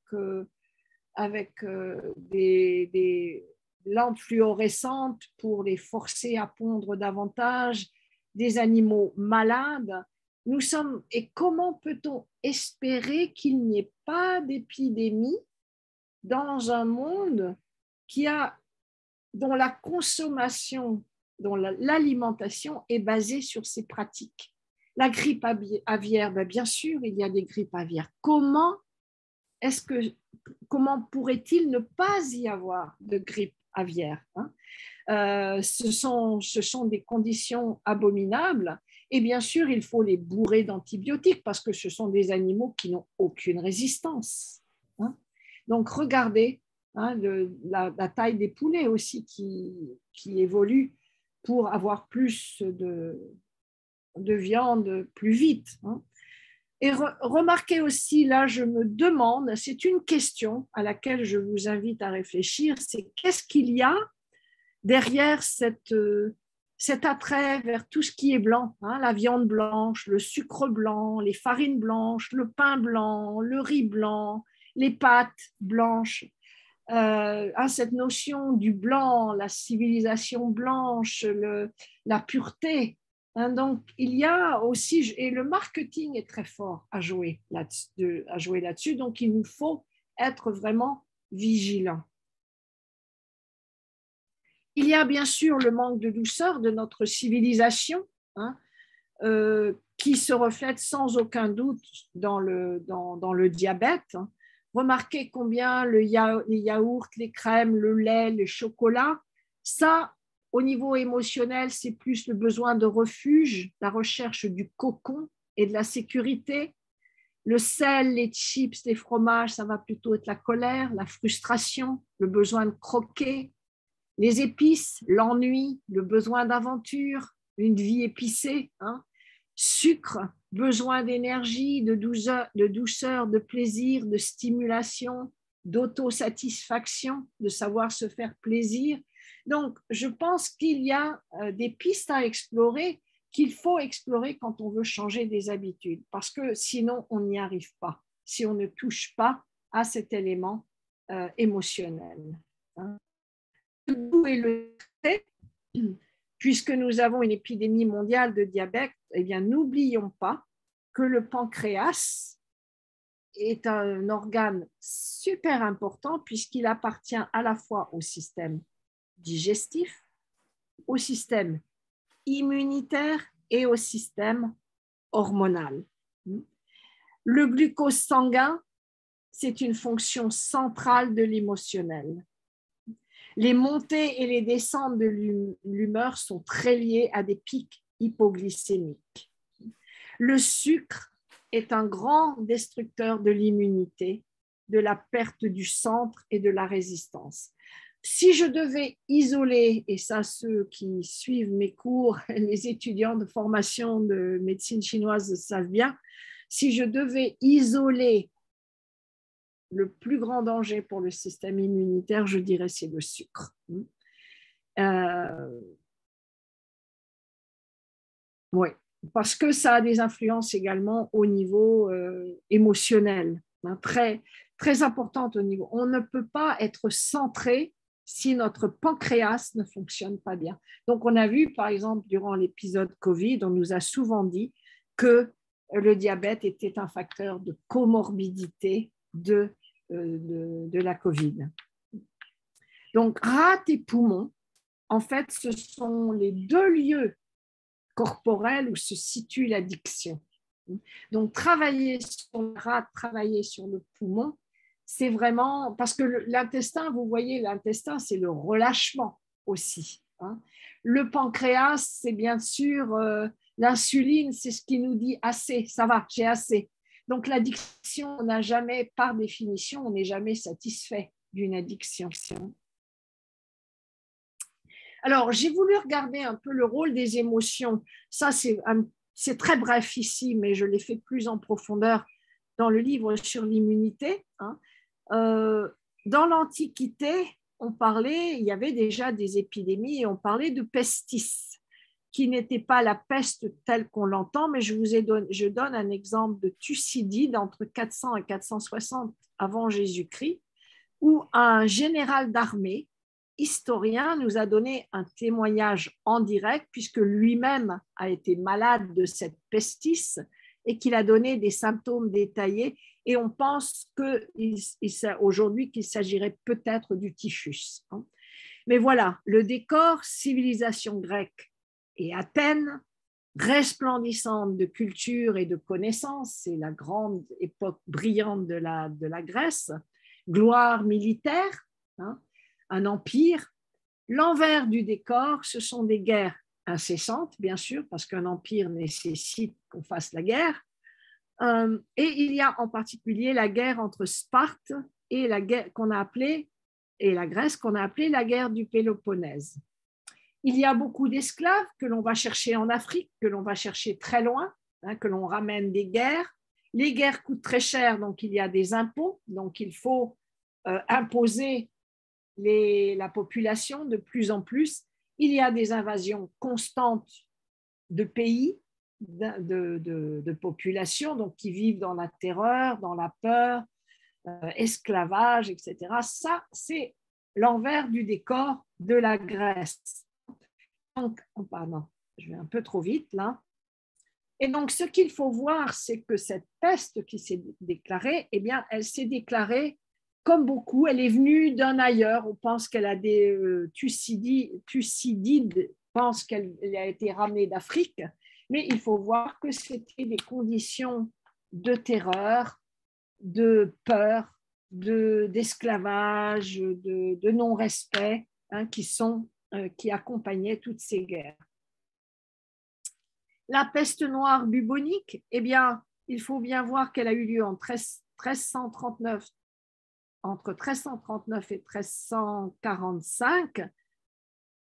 La première jacquerie date de 1358, donc une époque de révolte, et la guerre de 100 ans a commencé en 1337 et c'est fini en 1453. Donc là aussi, conditions d'hygiène déplorables à cause de la guerre, surpopulation, constamment un exode rural parce que les gens ne peuvent pas rester dans leurs champs. Ils sont constamment la proie des armées, y compris on vient chercher les jeunes pour les enrôler dans l'armée, des réseaux sociaux qui s'effondrent, et durant la peste, un tiers de la population périt. Elle sévit également en Asie et en Afrique. Elle disparut mystérieusement, cette peste, et elle est réapparue aujourd'hui en Afrique, en Asie et en Amérique. C'est aussi une zoonose qui atteint les animaux, les rongeurs et les porcs. Hein. Donc, on retrouve ce même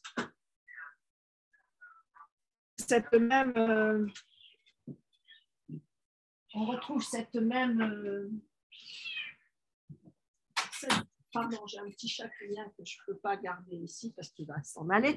Donc, cette même, comment dire, ce même fond de guerre, de peur et d'épidémie. Donc, quand on regarde les épidémies, on retrouve toujours un peu les mêmes éléments. Surpopulation, forte densité. Souvent, elle démarre dans les armées, les prisons, des villes assiégées. Là, partout où il y a des afflux rapides, brutaux et désordonnés de population, elles accompagnent souvent le chaos social, la rupture du tissu social, des conditions d'hygiène compromises, un stress qu'il faut traduire par peur, terreur, la mort, la perte d'être cher, les jeunes qui meurent, les soldats, etc. Stress physique et émotionnel, tout le réseau social, encore une fois, qui s'effondre.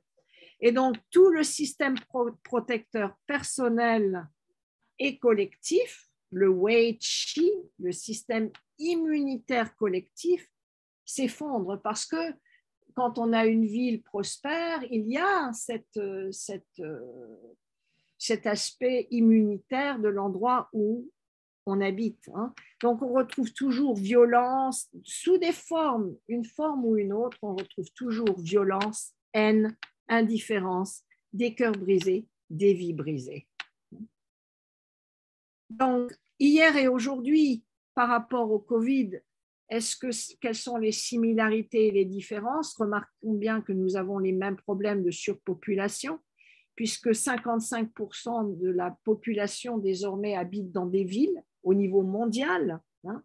Donc, des conditions d'hygiène compromises dans les villes. On croit un peu trop facilement que nos villes sont propres, mais je suppose qu'une balade dans les rues de Paris suffit à nous convaincre que non. Moi, quand je marche, même ici, une petite ville de province, eh bien, je suis étonnée des déchets qui jonchent les rues, de tout, de tout. Donc, il y a beaucoup de rats à Paris, on le sait. Donc, ça reste là et on est peut-être un peu trop inconscient de ce problème. Les facteurs nouveaux, c'est la pollution écologique à un niveau jamais atteint ou plus grand. Le stress physiologique qui fait partie de la vie quotidienne, c'est-à-dire tout qui est plus rapide, les bruits des ambulances qui nous font sursauter, donc ce stress sonore. Et puis, il y a les maladies de civilisation qui constituent ce qu'on a appelé avec le Covid la comorbidité, mais remarquez bien que comorbidité, vous retrouvez derrière le diabète, vous retrouvez problèmes viande, sucre, alimentation, élevage industriel, mauvaise alimentation. Donc, derrière les comorbidités, c'est un terme un peu simpliste, mais il aurait été bien, par exemple, pendant la Covid, plutôt que de nous dire les gens qui souffrent de comorbidité sont plus à risque, dire comment est-ce qu'on peut pratiquer la prévention de cette comorbidité? Quelle prévention pour éviter le diabète? Quelle prévention pour éviter les maladies cardiovasculaires? Nous avons aussi une énorme épidémie de drogues et psychotropes qui est passée sous silence, et je parle des drogues illégales parce que bien sûr il y a des économies comme celle du Mexique ou de certains pays d'Afrique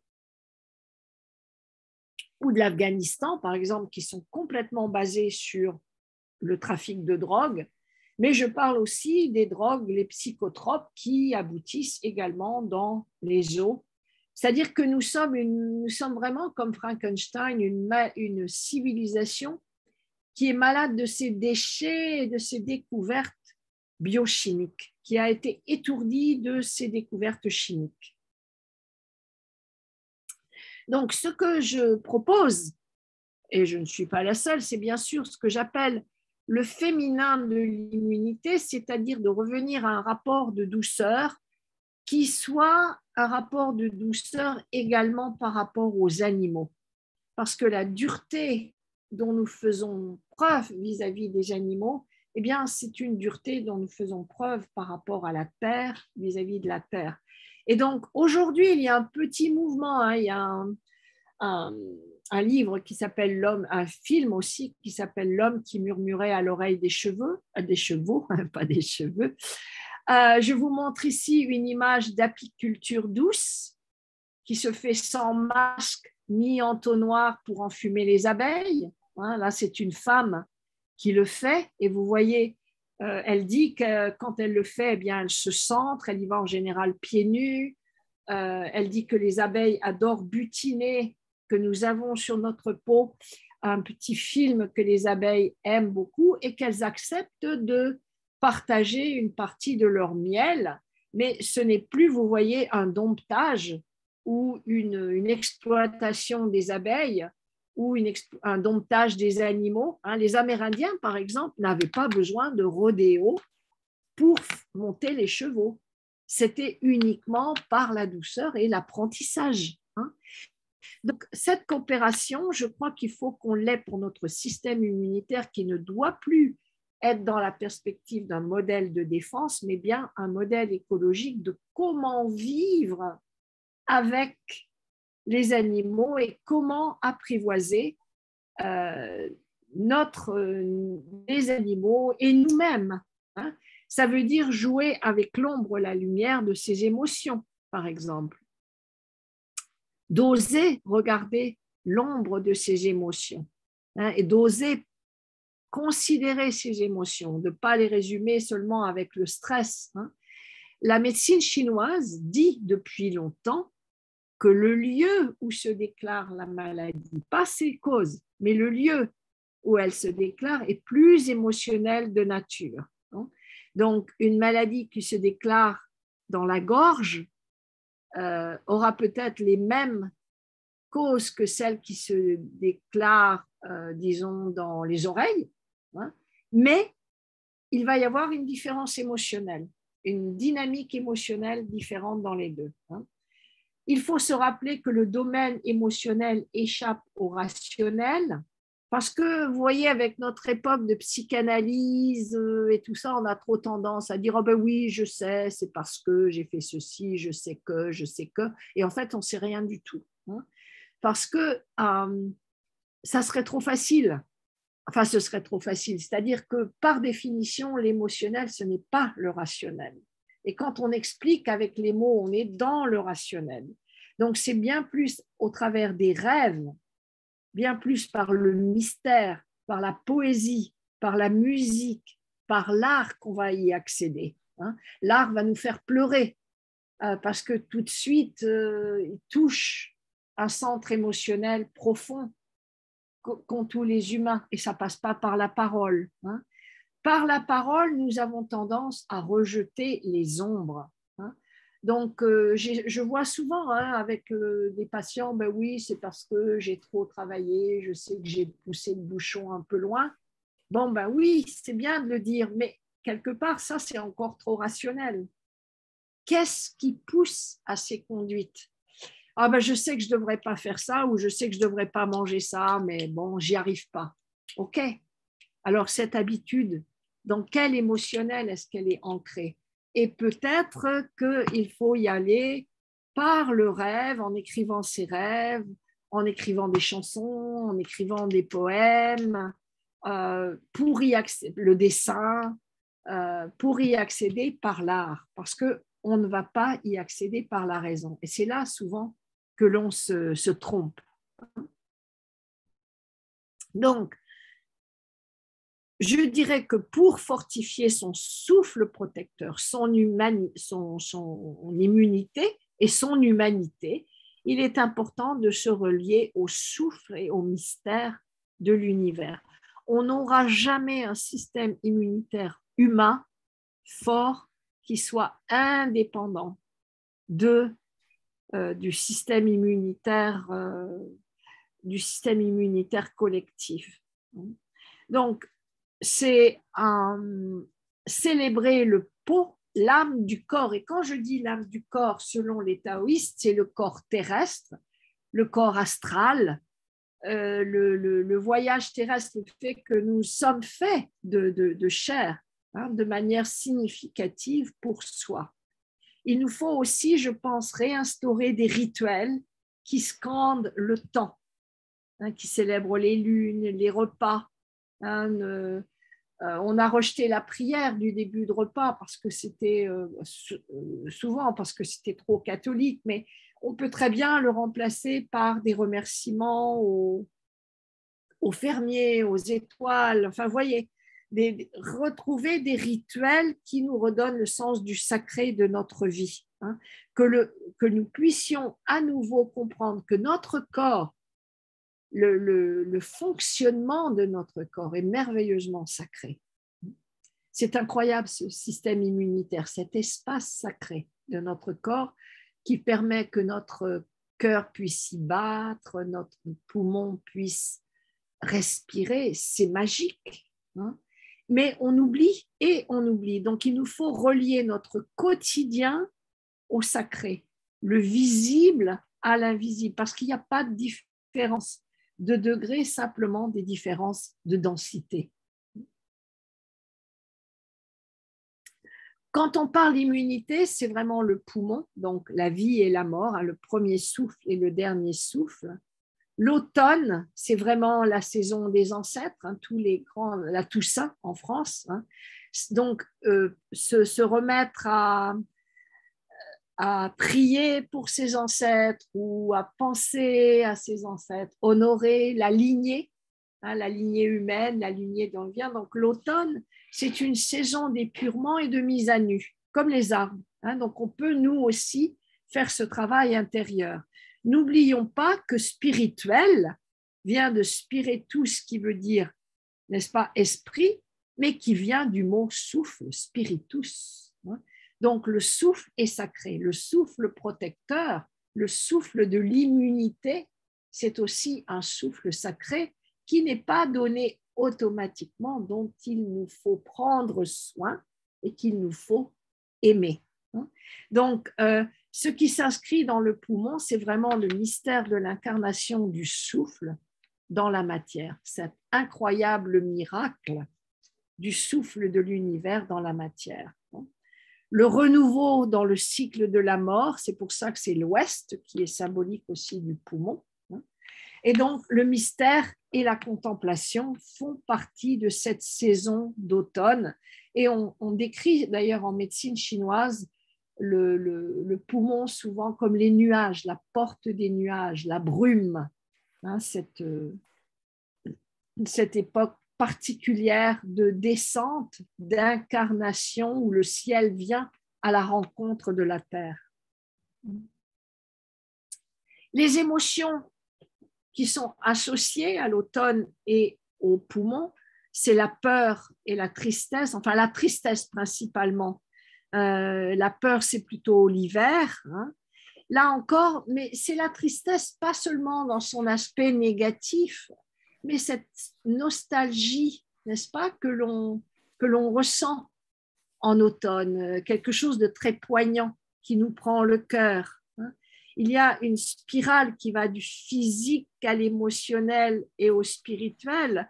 Donc, le pot, qui signifie l'âme du corps, représente cette dualité étrange, ce défi étrange auquel nous devons faire face, nous les humains, de tout le vivant, de la mort et de la naissance, de ce renouveau quotidien, de la nuit et du jour, de l'ombre et du soleil.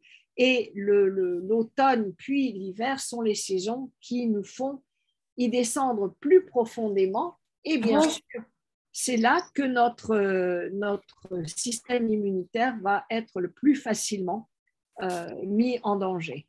Alors, très rapidement, n'oublions pas que c'est un espace psychique et émotionnel. Hein, je mets des gens dans un ascenseur, on ne se sent pas à l'aise en général. Donc, quand on dit j'ai besoin d'espace, besoin d'air, ça représente ce besoin du système immunitaire. Hein. Donc, dans les prisons, par exemple, il y a souvent des épisodes épidémiques. Hein. Donc, l'espace, c'est également un espace émotionnel qui doit être sécurisé. Comment on se sent en sécurité, y compris dans sa ville, dans son logement. Hein. Donc, c'est aussi un lieu d'échange et de réciprocité. On appelle aussi le poumon ministre de la justice. Ça veut dire l'équilibre du partage, l'équilibre entre prendre et donner, les déchets de l'intestin et ce que l'on prend comme alimentation. Le respect du territoire. Je vous ai dit, les guerres ont toujours été des terrains propices aux épidémies. Donc, les questions de limites, de frontières, d'envahissement sont fondamentales à l'immunité. Les questions de territoire personnel, espace personnel, celui qui est à l'intérieur de notre peau, de notre maison, de notre ville et de notre terre.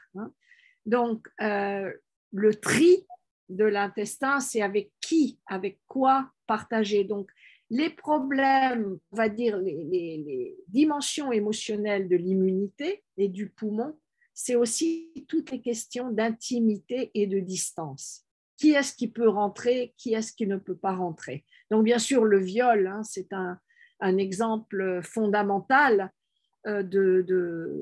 d'invasion de l'intimité et qui s'accompagne fortement d'épidémies, de maladies vénériennes, bien sûr, sexuellement transmissibles, comme on dit de nos jours. Donc, toutes les questions d'amour, de dépendance, d'indépendance et de liberté, ce territoire, ces limites de territoire sont fondamentales aux questions de l'immunité et du poumon. Le lâcher-prise, ça c'est l'aspect intestinal, la phase d'expiration. Bien sûr, le lâcher-prise final, c'est la mort. Donc, tant qu'on a peur de la mort, tant qu'on refuse de regarder la mort, on va dire, on est habité par une peur. Et ce qui est intéressant, c'est que pour notre système immunitaire, si on est constamment dans la peur, on est constamment dans un état où l'adrénaline fonctionne, eh bien, on ne peut pas nourrir l'intérieur. L'exemple, c'est l'exemple d'une ville. Vous voyez une ville assiégée qui doit se défendre. Eh bien, bien évidemment, les magasins, les artisans vont tous se réfugier.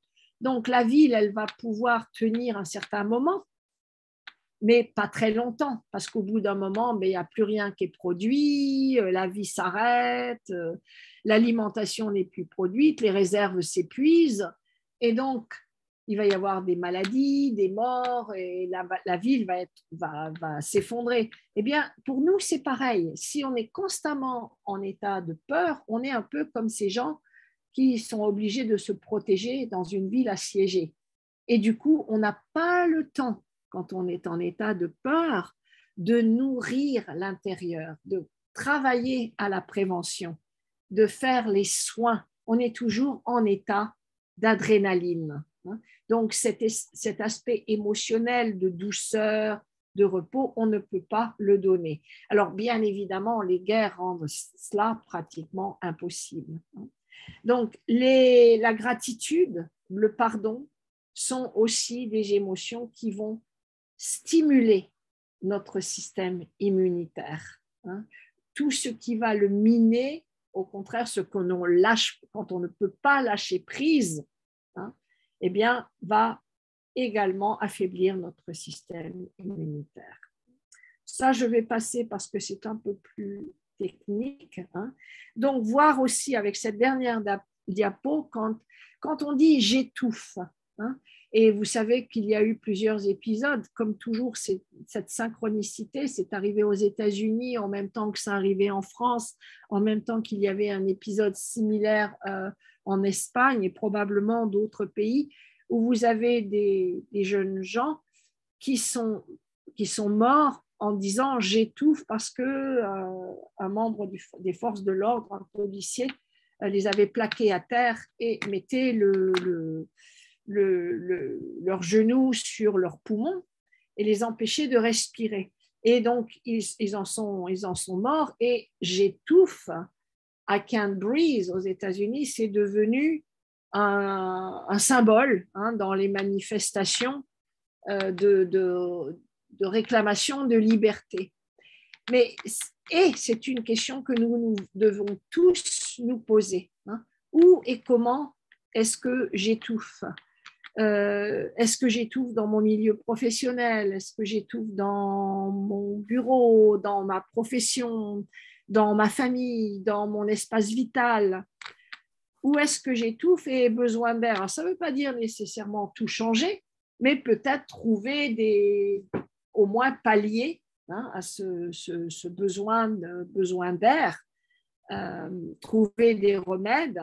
Qu'est-ce qui m'étouffe et m'empêche de respirer? Ça, ce sont des questions fondamentales si on souffre d'un système immunitaire faible, avec des maladies chroniques, hein. Par exemple, je pense, je sais pas, les allergies, des rhumes constants, toutes les maladies chroniques, hein, et l'asthme, par exemple. Qu'est-ce qui m'étouffe et m'empêche de respirer? Ou et parfois, c'est soi-même, hein, ça peut être en soi-même. Comment puis-je nourrir mon souffle, mon spiritus, hein? Quels peuvent être mes alliés? À qui est-ce que je peux demander de l'aide? Aux plantes, aux animaux, car nous avons tous des plantes et des animaux totems. Comment est-ce que je peux moi aussi contribuer à un espace collectif aéré, sachant que au bout du compte, il n'y aura jamais de système immunitaire fort, indépendant, individuel. Nous sommes tous reliés et nous sommes liés collectivement à notre système immunitaire collectif, à celui de la Terre et à celui des animaux. Tant que nous aurons des animaux en souffrance, hein, on dit ce sont les chauves-souris peut-être, ou ce sont les singes peut-être. Mais pourquoi est-ce que les virus commencent là? Eux-mêmes, de quoi sont-ils victimes? Pourquoi est-ce qu'ils sont eux-mêmes victimes? Pourquoi des plantes vont-elles être affaiblies également? Où est-ce qu'elles étouffent? Où est-ce que les animaux étouffent? Qu'est-ce qui fait que leur système immunitaire est défaillant? Donc voilà, je voudrais vous inviter à alors c'est beaucoup, hein, je vous donne vraiment ici des directions. Mon but, c'est vraiment de sortir du modèle extrêmement réduit qu'on nous présente aujourd'hui de l'immunité dans le discours public.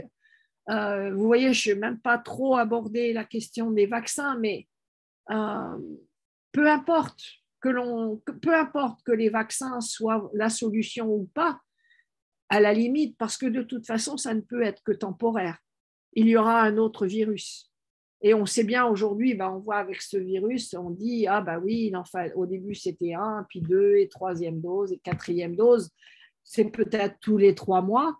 Et puis alors maintenant, on est en train de nous parler de le monkeypox, hein, cette nouvelle épidémie. Alors, ok, rebelote, on recommence depuis le début avec un autre vaccin. C'est pas tenable à long terme. Hein, ce sont que l'on croit ou non, que l'on soit pour ou contre de penser que c'est une solution, dans le meilleur des cas, c'est une solution temporaire et qui n'est pas bien sûr sans gros aspect ombre, puisqu'il y a tout cet aspect écologique. Combien d'animaux ont été sacrifiés? Combien de déchets de tous ces vaccins? Comment sont-ils recyclés? Et il y a d'autres questions et bien d'autres. Vous savez que les déchets hospitaliers sont un des plus gros défis écologiques aujourd'hui. Un peu comme les déchets nucléaires, on ne sait pas trop quoi en faire, parce que tout ne peut pas être incinéré, et puis les fumées elles-mêmes sont toxiques. Enfin, c'est vraiment un gros problème. Donc voilà, c'est une grande notion. Je voulais ouvrir cette notion d'immunité, de médecine, d'une médecine qui soit vraiment écologique et d'une notion de l'immunité qui s'inscrive également dans notre démarche, dans notre défi écologique d'aujourd'hui. Voilà. Et je vais arrêter le partage. Alors, c'est beaucoup d'informations très vite. J'espère que je ne vous ai pas trop perdu. Merci beaucoup, Liliane. C'est merveilleux, c'est super. Et on a eu énormément d'échanges avec les auditeurs, auditrices. Il y a beaucoup, beaucoup de messages que je te ferai parvenir par email en privé quand je t'enverrai tous les liens. Et beaucoup, beaucoup de remerciements également sur ta fluidité, sur cette facilité de compréhension, d'approche et d'écoute de tout ce que tu nous donnes. Et moi-même, un grand merci Liliane pour tout ton travail, pour ton PowerPoint, pour ton travail de recherche, ton engagement pour la vie, ton engagement pour la médecine, ton engagement d'être vivante, de mère veilleuse. Et donc oui, effectivement, il y a encore des messages de grand merci de Françoise et tous les autres. Et je vous recommande donc ce super bouquin que j'ai dévoré très très vite et que je ne cesse d'offrir. Et ceux à qui je l'offre continuent de l'offrir. Voilà, c'est vraiment une reconnexion avec soi et une compréhension de la globalité. Donc merci Liliane pour celui-là et pour l'autre aussi. Oui, et c'est vrai que pour l'automne, en plus, il y a donc cette liste des choses à faire pour se préparer.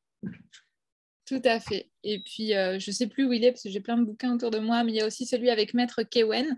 Donc, j'en ai un petit peu parlé dans le chat. Donc, Maître Kewen, où Liliane intervient aussi au Temps du Corps à Paris, rue de l'Échiquier, au métro Strasbourg-Saint-Denis. Donc, n'hésitez pas à aller là-bas. Oui, si vous regardez sur leur site, vous verrez aussi les interventions que je fais. J'y enseigne une formation en médecine chinoise avec toute une équipe. Hein. Et puis, je fais régulièrement des webinaires sur des points précis de cette médecine écologique, toujours dans la même approche. Oui, et donc j'ai partagé donc aussi que tu proposais donc des webinaires, des formations au Temps du Corps en médecine chinoise et également des rendez-vous individuels. C'est vrai. Voilà, à distance ou plutôt à distance maintenant, je crois. En gros, oui. Le plus souvent, c'est en distance. Le plus souvent. Oui. Bien. Bon, en tout cas, waouh, quelle énergie et quelle passion tu as. C'est magnifique, ça transmet. Ok, bien, merci. Hein, merci à toi. Donc, oui, effectivement, je vois qu'il y a beaucoup de questions, donc il faudra que je Oui, réponde. oui, t'inquiète pas, j'ai regardé, on a répondu, on a beaucoup échangé entre nous. Donc, un grand merci, Liliane, merci. Et puis, il y a Françoise qui dit, est-ce qu'il faut lire le Tao d'abord? Ça veut dire quoi, Françoise? Est-ce que tu veux... Alors, peut-être je vais arrêter Non, le l'enregistrement. Tao, je crois que je comprends la question, c'est-à-dire le Tao Te Ching, le texte. Non, non, Tao Te Ching. c'est pas nécessaire. Non. Oui, le livre, c'est ça. Bien. Je vais arrêter le partage, comme ça on pourra avoir des questions en direct. Et je remercie donc ceux qui regarderont ce replay. Je vous dis à bientôt.